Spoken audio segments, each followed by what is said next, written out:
বিসমিল্লাহির রহমানির রহিম। আজকের অনুষ্ঠানের সভাপতি, পুলিশ নারী কল্যাণ সমিতির সহ সভানেত্রী মিসেস সাবিনা আওলাদ, সম্মানিত বিশেষ অতিথি মিসেস হাসিনা আহমেদ, মিস কানিজ মাওলা, সম্মানিত পুলিশ নারী কল্যাণ সমিতির সদস্যবৃন্দ, পুলিশ পরিবারের সম্মানিত সদস্যবৃন্দ এবং সম্মানিত ঊর্ধ্বতন পুলিশ কর্মকর্তা বৃন্দ, আসসালামু আলাইকুম। প্রথমেই শ্রদ্ধা ভরে স্মরণ করছি শহীদ রাষ্ট্রপতি জিয়াউর রহমান এবং আপসহীন দেশনেত্রী বেগম খালেদা জিয়াকে। আজ পুলিশ নারী কল্যাণ সমিতির আয়োজিত এই অনুষ্ঠানে উপস্থিত থাকতে পেরে আমার খুবই ভালো লাগছে।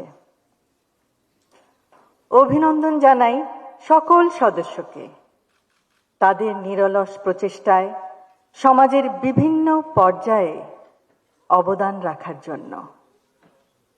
আপনারা আপনাদের কর্মের মাধ্যমে আগামীর প্রজন্মকে সমাজে অবদান রাখার পথ দেখিয়ে দিতে সহায়তা করছেন।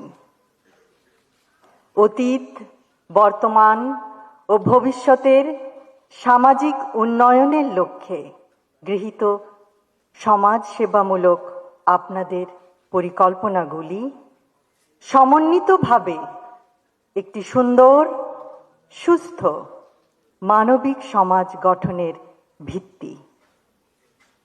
আমরা সকলে যদি নিজ নিজ ক্ষেত্রে কাঙ্ক্ষিত সমাজ গঠনে অবদান রাখি, তাহলে নিশ্চয়ই সেটি বাস্তবায়ন করা সম্ভব ইনশাআল্লাহ।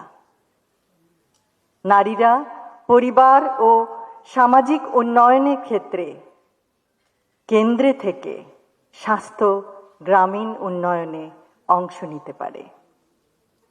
কন্যা শিশুদের নিরাপত্তা ও সুন্দর মানবিক বিকাশ নিশ্চিত করার মাধ্যমে প্রতিটি মেয়ে যে ভবিষ্যৎ নিজের জন্য গড়তে চায়, সেই পথে রাষ্ট্র ব্যবস্থা প্রতিবন্ধকতা সৃষ্টির পরিবর্তে তা এগিয়ে নেবে। স্বনির্ভরতার লক্ষ্যে ক্ষুদ্র, কুটির ও মাঝারি শিল্পে যোগ্যতার ভিত্তিতে নারী উদ্যোক্তাদের উৎসাহ প্রদান, যেমন প্রয়োজনীয় প্রশিক্ষণ এবং ডেভেলপমেন্ট ও মার্কেটিং সাপোর্ট প্রদান। ফলে পারিবারিক সচ্ছলতা বৃদ্ধি ও সন্তানদের শিক্ষা এবং দারিদ্র্য বিমোচনের লক্ষ্যমাত্রা অর্জনের পথ সুগম করা সম্ভব হবে। সবশেষে আজকের এই সুন্দর অনুষ্ঠানটি আয়োজনের জন্য পুলিশ নারী কল্যাণ সমিতির সকল সদস্যকে জানাই আন্তরিক ধন্যবাদ এবং তাদের সকল কর্মকাণ্ডে উত্তরোত্তর সর্বাঙ্গীন সাফল্য কামনা করি। আমাদের মাঝে আজকে পুলিশ নারী কল্যাণ সমিতির সভানেত্রী অধ্যাপিকা নাসিমা ফেরদৌসী উপস্থিত নেই। আমরা তার আশু রোগ মুক্তি কামনা করছি মহান আল্লাহ তাআলার কাছে। সকলকে ধন্যবাদ। আল্লাহ হাফেজ।